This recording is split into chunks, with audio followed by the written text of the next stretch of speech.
Hi friends, welcome to stories of Reho. Madhavan നായരുടെയും സന്ധ്യാമ്മയുടെയും 3 പെൺമക്കളിൽ മൂത്തവളായിരുന്നു ശ്രീലക്ഷ്മി.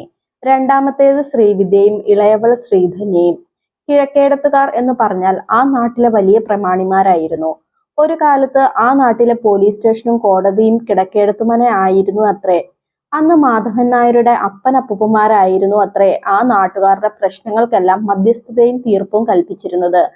ഏക്കറ കണക്കിന് ഭൂമിയും നെൽപ്പാടങ്ങളും തെങ്ങിൻ തോപ്പുകളും ഇന്നും എല്ലാം അതുപോലെ തന്നെ നിലനിൽക്കുന്നുണ്ട്. എല്ലാത്തിനുമായി 100 കണക്കിന് പണിക്കാരും എപ്പോഴും ഉണ്ടാകും. പട്ടിണിയും പരിവട്ടവും നിലനിന്നിരുന്ന അക്കാലത്ത് പാവപ്പെട്ടവരുടെ ഒരു ആശ്വാസ ഇടമായിരുന്നു കിഴക്കേടത്ത് മന. അതുകൊണ്ട് തന്നെ പണിക്കാരുടെ കൂടെ കൊച്ചു കുട്ടികളും പതിവായി അവിടേക്ക് പോരുമായിരുന്നു. നല്ല കുത്തരി കഞ്ഞിയും പുളിശ്ശേരിയും പുഴുക്കുമെല്ലാം വയറു നിറയെ എല്ലാവർക്കും കഴിക്കാമായിരുന്നു. ഏതു സമയത്തും സംഭാരം കിട്ടുന്നത് അവിടുത്തെ മാത്രം പ്രത്യേകതയായിരുന്നു. കിഴക്കേടത്ത് മനയിലെ ആസ്ഥാന ആശാരിപ്പണിക്കാരനായിരുന്നു പാപ്പു ആശാൻ. പൊക്കം വളരെ കുറഞ്ഞിട്ട് നല്ല തടിച്ച കറുത്ത മനുഷ്യൻ. പാപ്പു ആശാന് 10 മക്കളാണ്, 9 പെൺകുട്ടികളും 1 ആൺകുട്ടിയും. കല്യാണം കഴിക്കുന്നതിന് മുൻപ് തൊട്ട് തന്നെ പാപ്പു ആശാൻ ആശാരിപ്പണിക്കായി വന്നു തുടങ്ങിയതാണ് കിഴക്കേടത്ത്. വളരെ ചെറുപ്പത്തിൽ തന്നെ വീട് വിട്ടുപോയി കോഴിക്കോട് നിന്നുമാണ് പാപ്പു ആശാൻ ആശാരിപ്പണിയും കൊത്തുപണിയുമെല്ലാം അഭ്യസിച്ചത്. പൊതുവെ സൗമ്യനാണെങ്കിലും കുറച്ച് മദ്യം അകത്തായാൽ പിന്നെ നല്ല രസികനാണ് നമ്മുടെ പാപ്പു ആശാൻ. തന്റെ വീരകഥകളും നാടൻ പാട്ടുകളും കൂത്തും ഡാൻസുമായി അങ്ങനെ തകർത്താടും പാപ്പു ആശാൻ. അതുകൊണ്ട് പരിചയപ്പെടുത്തുന്നവർക്കെല്ലാം പാപ്പു ആശാനെ ഒരിക്കലും മറക്കാതിരിക്കാൻ കഴിയില്ല. പാപ്പു ആശാന്റെ ഇളയ കുട്ടിയാണ് ഏക ആൺതരിയായ ശിവദാസൻ എന്ന ദാസപ്പൻ. ദാസപ്പൻ എന്ന് സ്കൂളിൽ നിന്നും കിട്ടിയ വട്ടപ്പേരാണ്. പല ക്ലാസ്സുകളിലുമായി 5 തവണയാണ് ദാസപ്പൻ തോറ്റിട്ടുള്ളത്. ഇപ്പോൾ 8ാം ക്ലാസ്സിലാണ്. കിഴക്കേടത്തെ മൂത്ത കുട്ടിയായ ലക്ഷ്മിക്കുട്ടിയുടെ ക്ലാസ്സിലാണ് ഇപ്പോൾ പഠിക്കുന്നത്. എപ്പോഴും ലക്ഷ്മിക്കുട്ടി ഒഴിവു സമയങ്ങളിലൊക്കെ ദാസപ്പനോട് സംസാരിക്കും. അവൾക്ക് ദാസപ്പനോട് ഒരു പ്രത്യേക ഇഷ്ടമാണ്. ആശാരിപ്പണികൾക്കായി തന്റെ വീട്ടിലേക്ക് പാപ്പു ആശാനോടൊപ്പം ദാസപ്പൻ സ്ഥിരമായി വരാറുണ്ടായിരുന്നു. പണികൾക്കിടയിൽ കുടിക്കാൻ സംഭാരമെല്ലാം കൊടുക്കുന്നത് ലക്ഷ്മിക്കുട്ടിയാണ്. അങ്ങനെ ഒരിക്കൽ സംഭാരവുമായി വന്നതാണ് ലക്ഷ്മിക്കുട്ടി. ആ കാഴ്ച കണ്ട് നെട്ടി തന്റെ കയ്യിലിരുന്ന സംഭാരം മൊത്തം താഴെ വീണു. ദാസപ്പന് അപസ്മാരം വന്ന് വീണ് വായിൽ നിന്നും നുരയും പതയും വന്ന് കണ്ണുകൾ മിഴിച്ചിരിക്കുന്ന ആ ഭയാനക കാഴ്ച അവളെ പേടിപ്പെടുത്തി. ഉടനെ തന്നെ ഇരുമ്പുളി പാപ്പുവാശൻ കൊണ്ടുവന്ന് ദാസപ്പന്റെ കയ്യിൽ പിടിപ്പിച്ചു നോർമലാക്കി. ലക്ഷ്മിക്കുട്ടി ദാസേട്ടൻ എന്നാണ് ശിവദാസനെ വിളിക്കുന്നത്. പിന്നീടും പലതവണ അപസ്മാരം കൊണ്ട് വീഴുന്ന ദാസപ്പനെ അവൾക്ക് കാണേണ്ടി വന്നിട്ടുണ്ട്. അന്നു മുതൽക്കാണ് ലക്ഷ്മിക്കുട്ടിക്ക് ദാസപ്പനോട് ഒരു പ്രത്യേക ഇഷ്ടം തോന്നുന്നത്. പിന്നെ അവൾക്ക് ഏറ്റവും പ്രിയപ്പെട്ട തന്റെ മണിയൻ പൂച്ചയ്ക്ക് ശിവദാസൻ ഉച്ചയ്ക്ക് ഊണ് സമയത്ത് തന്റെ പാത്രത്തിൽ നിന്നും മിച്ചം വെച്ച് മണിയൻ പൂച്ചയ്ക്ക് പതിവായി കൊണ്ടുവന്ന് കൊടുക്കുന്നതും ലക്ഷ്മിക്കുട്ടിക്ക് ദാസപ്പനോടുള്ള ഇഷ്ടം ഇരട്ടിച്ചു. പകൽ സമയങ്ങളിൽ കട്ടിലിൽ ഒറ്റ കിടപ്പാണ് ലക്ഷ്മിക്കുട്ടി. ഇത് കണ്ടുകൊണ്ടാണ് അമ്മ സന്ധ്യ ചോദിക്കുന്നത്, എന്താ കുട്ടിയെ ഇത്, നീ എന്തേ പകൽ സ്വപ്നം കാണുവാണോ? ഇല്ലമ്മേ, എനിക്ക് ചെറിയൊരു തലവേദന. എന്നാ അമ്മ അല്പം ബാം പുരട്ടി തന്നാലോ? വേണ്ടമ്മേ, ഇപ്പൊ മാറി. ഇനി അതുകൂടി പുരട്ടി എന്റെ നെറ്റി പുകച്ചു കളയണ്ടല്ലോ. ഒരു ചെറു ചിരിയോടെ ലക്ഷ്മിക്കുട്ടി ഉമ്മറത്തേക്ക് പോയി. ഉമ്മറത്ത് ചാരുകസേരയിൽ കിടന്ന് മാധവൻ നായർ ചെറുതായിട്ടൊന്ന് മയങ്ങുകയായിരുന്നു. അവൾ അച്ഛന്റെ നെഞ്ചിലൂടെ കൈകൊണ്ട് തലോടി നെഞ്ചിലെ രോമത്തിലേക്ക് പിടിച്ചു വലിച്ച് ഒറ്റ ഓട്ടം വെച്ചു കൊടുത്തു. ഞെട്ടി തിരിച്ച് ഉറക്കത്തിൽ നിന്ന് ഉണർന്ന മാധവൻ നായർക്ക് കാര്യം പിടികിട്ടി.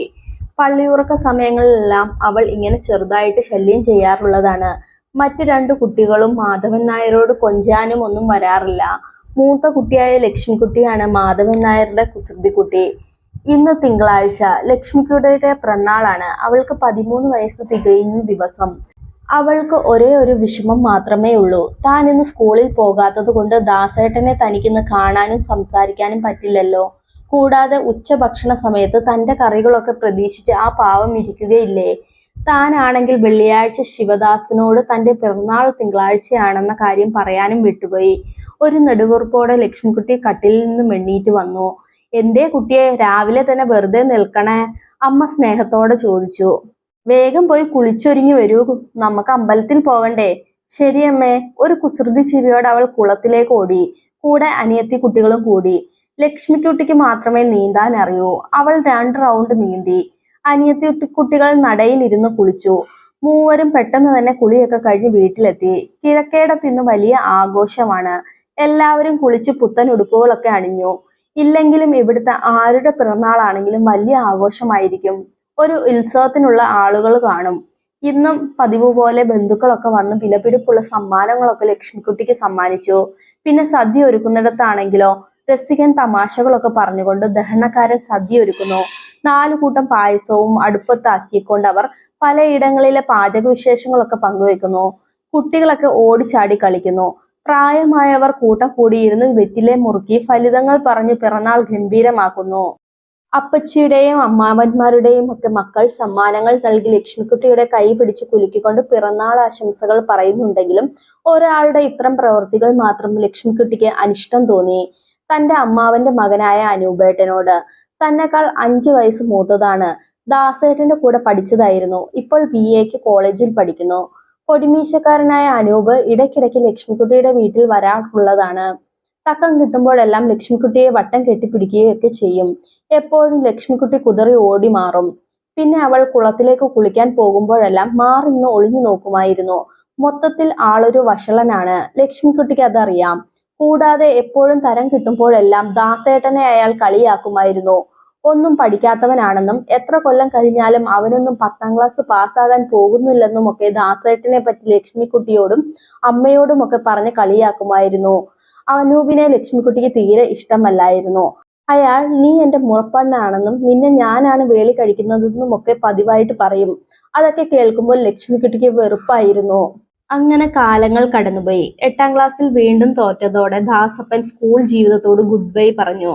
അതോ ജീവിത പ്രാരാബ്ധം കൊണ്ടാണോ ആവോ, അവൾക്കതറിയില്ല. ഏതായാലും ദാസേട്ടനെ എപ്പോഴും കാണാനും സംസാരിക്കാനും ലക്ഷ്മിക്കുട്ടിക്ക് കഴിയുന്നുണ്ട്. അവൾ ഇന്ന് 10ാം ക്ലാസ്സിൽ പഠിക്കുന്നു. അതീവ സുന്ദരിയായ ഒരു തമ്പുരാട്ടിക്കുട്ടിയായി മാറിയിരുന്നു. ക്ലാസ്സിൽ പഠിക്കുന്ന പലർക്കും അവളോട് ഒരു പ്രേമം തുടങ്ങിയിരുന്നു. ചിലർ അവളോടത് തുറന്നു പറഞ്ഞു നിരാശയോടെ മടങ്ങുകയും ചെയ്യും. എന്നാൽ അവളുടെ മനസ്സിൽ ഒരൊറ്റ പുരുഷൻ മാത്രമേ ഉള്ളൂ. അത് അവളുടെ ദാസേട്ടനായ ദാസപ്പനാണ്. അവർ തമ്മിൽ പരസ്പരം ചിരിക്കുകയും സംസാരിക്കുകയും ചെയ്യുന്നുണ്ടെങ്കിലും ഇക്കാര്യം അവൾ ഒരിക്കലും ദാസപ്പനോട് പറഞ്ഞിട്ടില്ല. ഏതായാലും അധികം വൈകാതെ തന്നെ ദാസേട്ടനോട് തന്റെ പ്രണയം പറയണമെന്നവൾ അതിയായി ആഗ്രഹിച്ചു. അതിനായി അവൾ കാത്തിരുന്നു. ചിങ്ങമാസം വന്നെത്തി. കുടിയിലെ മാവിൻ കൊമ്പിൽ ഊഞ്ഞാലിടാനായി അമ്മ ദാസേട്ടനെ പറഞ്ഞേൽപ്പിച്ചു. അവിടെ വെച്ച് ലക്ഷ്മിക്കുട്ടി തന്റെ പ്രണയം ദാസപ്പനോട് തുറന്നു പറഞ്ഞു. കേട്ടിട്ട് അന്തം വിട്ടുനിന്ന ദാസപ്പൻ അവളോട് പറയണമെന്ന് അറിയില്ലായിരുന്നു. എന്നാൽ തനിക്ക് അവളെ ഇഷ്ടമല്ല എന്ന് പറഞ്ഞാൽ അത് വലിയൊരു കള്ളമാകും. കാരണം അവളെ അവനും ഇഷ്ടമാണ്. പക്ഷേ താനൊരു പാവപ്പെട്ടവനല്ലേ. ലക്ഷ്മിക്കുട്ടിയോ തനിക്കൊന്നും ഒരിക്കലും സ്വപ്നം പോലും കാണാൻ പറ്റാത്ത ഒരു തറവാട്ടിലെ കുട്ടി. ഇതെങ്ങാനും അവർ അറിഞ്ഞാലോ തന്റെ ഗതി എന്താകും? എല്ലാം നിമിഷ നേരം കൊണ്ട് ദാസപ്പന്റെ മനസ്സിലൂടെ കടന്നുപോയി. ദാസേട്ടാ, എനിക്ക് ദാസേട്ടനെ കൂടാതെ ജീവിക്കാൻ കഴിയില്ല, അവൾ പറഞ്ഞു. നമുക്ക് ആരും അറിയാതെ ഇങ്ങനെ തന്നെ പോകാം. സമയമാകുമ്പോൾ നമുക്ക് ഒന്നിക്കാനുള്ള വഴി നോക്കാം. ദാസേട്ടൻ ഒന്ന് മൂളുക മാത്രം ചെയ്തു.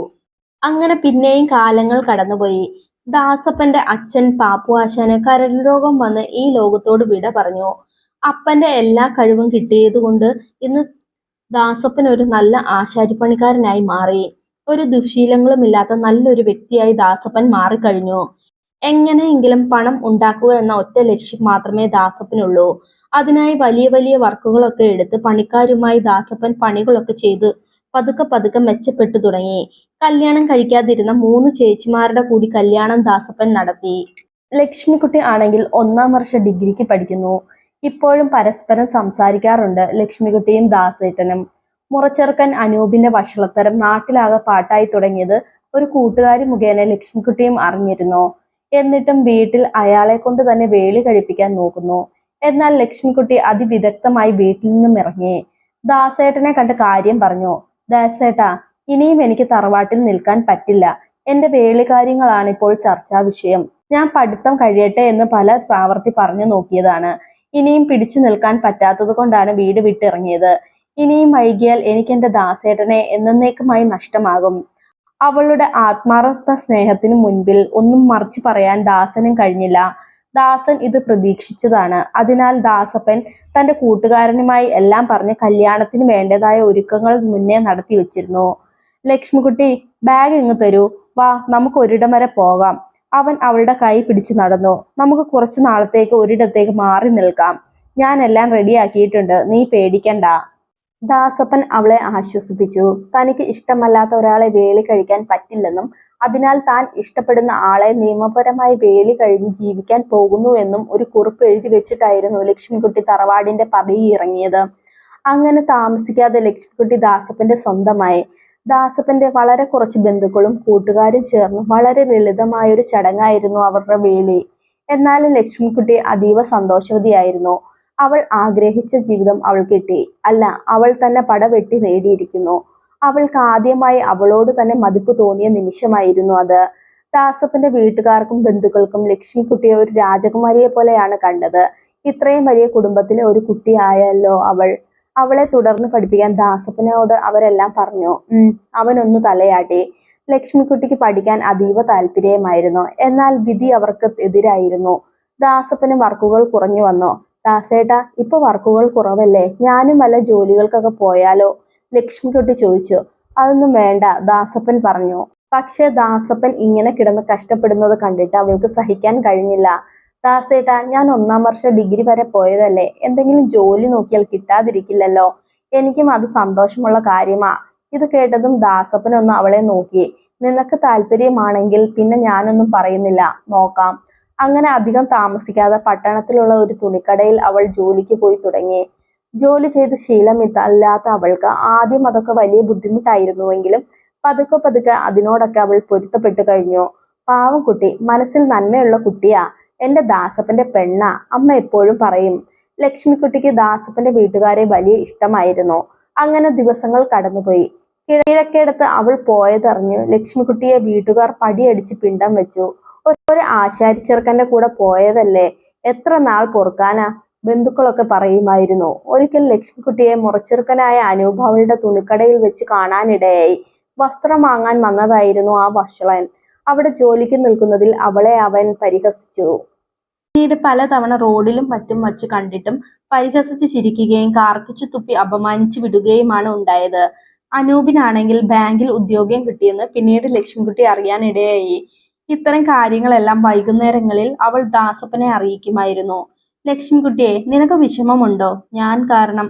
വേണ്ട ദാസേട്ടാ, ഒന്നും പറയണ്ട. എനിക്ക് ജോലി ചെയ്യുന്നതിൽ സന്തോഷമേ ഉള്ളൂ, അവൾ പറഞ്ഞു. എന്നാൽ എന്റെ ലക്ഷ്മിക്കുട്ടി ഇനി ജോലിക്കൊന്നും ഒരിടത്തും പോകണ്ട. എന്റെ ചിട്ടി വട്ടം തികഞ്ഞ് എനിക്ക് കിട്ടി. പിന്നെ 2-3 വലിയ വർക്കുകളും വന്നിട്ടുണ്ട്. അവൾ സന്തോഷത്തോടൊന്ന് മൂളി. മാസങ്ങൾ കടന്നുപോയി. അവരുടെ ജീവിതത്തിലേക്ക് പുതിയൊരു അതിഥി കൂടി കടന്നു വന്നു. അവനെ അവർ മാധവ് എന്ന പേരിട്ടു. ലക്ഷ്മിക്കുട്ടിയുടെ അച്ഛൻ മാധവൻ നായരുടെ പേരാണ്. മാധവൻ ഇന്ന് 5 വയസ്സായി. ഇതിനിടയിൽ ദാസപ്പന്റെ മുഖത്തു നോക്കി അനൂപ് എന്ന വഷളൻ താൻ ഇനി ഒരിക്കലും 10-ാം ക്ലാസ് പാസ്സാകാൻ പോകുന്നില്ലെന്ന് പറഞ്ഞതിന് തിരിച്ചടിയായി ദാസപ്പൻ 10-ാം ക്ലാസ് തുല്യതാ പരീക്ഷ പാസ്സായി കേക്ക് മുറിച്ച് ആഘോഷിക്കുന്ന ദിവസമായിരുന്നു ഇന്ന്. ലക്ഷ്മിക്കുട്ടിയുടെ ജീവിതത്തിലെ ഏറ്റവും സന്തോഷമുള്ളൊരു ദിവസം. പഠിക്കുന്നതിന് പ്രായം ഒരു തടസ്സമല്ലെന്ന് ദാസപ്പൻ തെളിയിച്ചിരിക്കുന്നു. 30-ാം വയസ്സിലാണ് 10-ാം തരം അയാൾ എഴുതിയെടുത്തത്. 25 വയസ്സുള്ള തനി വീട്ടമ്മയായ ലക്ഷ്മിക്കുട്ടിയുടെ മനസ്സിലേക്കും പാതി വഴിയിൽ മുടങ്ങി അവളുടെ ഡിഗ്രി പഠിക്കാൻ കട്ട മോട്ടിവേഷനായി ദാസപ്പനെത്തി. നിരന്തരം മോട്ടിവേഷനിലൂടെ അവളുടെ മനസ്സിലും പഠനത്തിന്റെ വിത്തുകൾ മുളപ്പിക്കാൻ തുടങ്ങി. അവൾ പ്രൈവറ്റായി ഡിഗ്രിക്ക് ചേർന്നു. 28-ാം വയസ്സിൽ ഡിഗ്രി പൂർത്തിയാക്കി സർട്ടിഫിക്കറ്റ് നേടി. ഇതിനിടയിൽ നിരന്തരമായി പഠിച്ച ദാസപ്പൻ എന്ന ആശാരിച്ചക്കൻ താലൂക്ക് ഓഫീസിൽ ക്ലർക്ക് പരീക്ഷ പാസ്സായി ഉദ്യോഗം നേടി. പിന്നീട് അവരുടെ ജീവിതം മാറി മറിയുകയായിരുന്നു. വളരെ സൗമ്യനായ ദാസപ്പൻ തന്റെ ഓഫീസറായ തഹസിൽദാറുമായി പെട്ടെന്ന് തന്നെ ചങ്ങാതത്തിലായി. തന്റെ ഭാര്യ നന്നായി പഠിച്ചിരുന്നതായും പാതി വഴിയിൽ മുടങ്ങിയ ഡിഗ്രി പൂർത്തിയാക്കിയെന്നും ദാസപ്പൻ ഓഫീസറോട് പറഞ്ഞു. കഥകളൊക്കെ കേട്ടറിഞ്ഞ തഹസിൽദാർ ഭാര്യയെ സിവിൽ സർവീസിന് പഠിക്കാൻ ദാസപ്പനോട് ഉപദേശിച്ചു. വൈകിട്ട് ഇതെല്ലാം ലക്ഷ്മിക്കുട്ടിയോട് ദാസപ്പൻ പറഞ്ഞു. ലക്ഷ്മിക്കുട്ടിയെ, ഞാൻ പറഞ്ഞിട്ട് നീയൊന്നും മറുപടി പറഞ്ഞില്ല. ദാസേട്ടാ, അതൊക്കെ നമ്മളെ കൊണ്ട് കൂട്ടിയാ കൂടിയോ? വലിയ വലിയ ആൾക്കാരല്ലേ അതിനൊക്കെ പഠിക്കുന്നത്. പക്ഷെ വെറുതെ വിടാൻ ദാസപ്പന് തോന്നിയില്ല.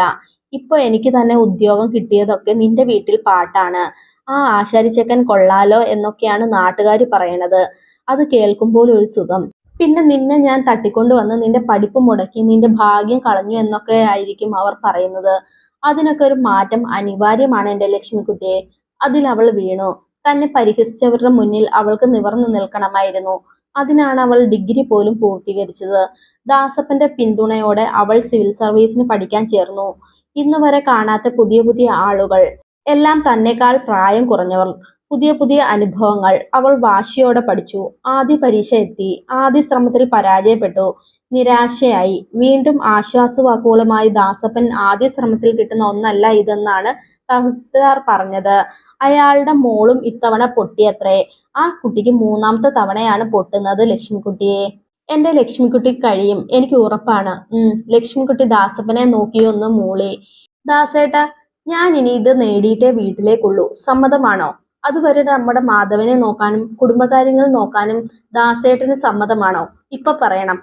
ഇവിടുത്തെ കാര്യങ്ങളൊന്നും ഓർത്ത് എന്റെ ലക്ഷ്മിക്കുട്ടി വിഷമിക്കണ്ട. എല്ലാം ഞാൻ നോക്കിക്കോളാം. നിനക്കുള്ള ഹോസ്റ്റൽ സൗകര്യം പോലും ഞാൻ റെഡിയാക്കിയിട്ടുണ്ട്. നാളെ പുറപ്പെടാം.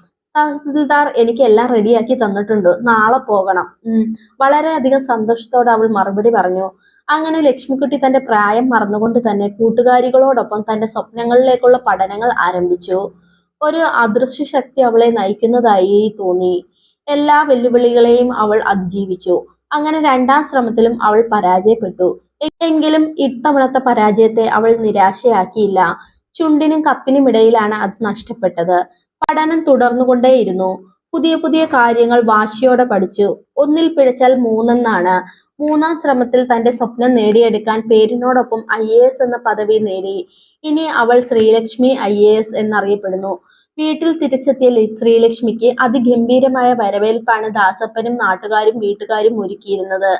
എല്ലാ ജനപ്രതിനിധികളും സാമൂഹിക സാംസ്കാരിക മേഖലകളിലെ ഉന്നതരും മന്ത്രിമാരും ദാസപ്പന്റെ വീട്ടിൽ നേരിട്ടെത്തി ലക്ഷ്മിക്കുട്ടിയെ ആശംസകൾ അറിയിച്ചു.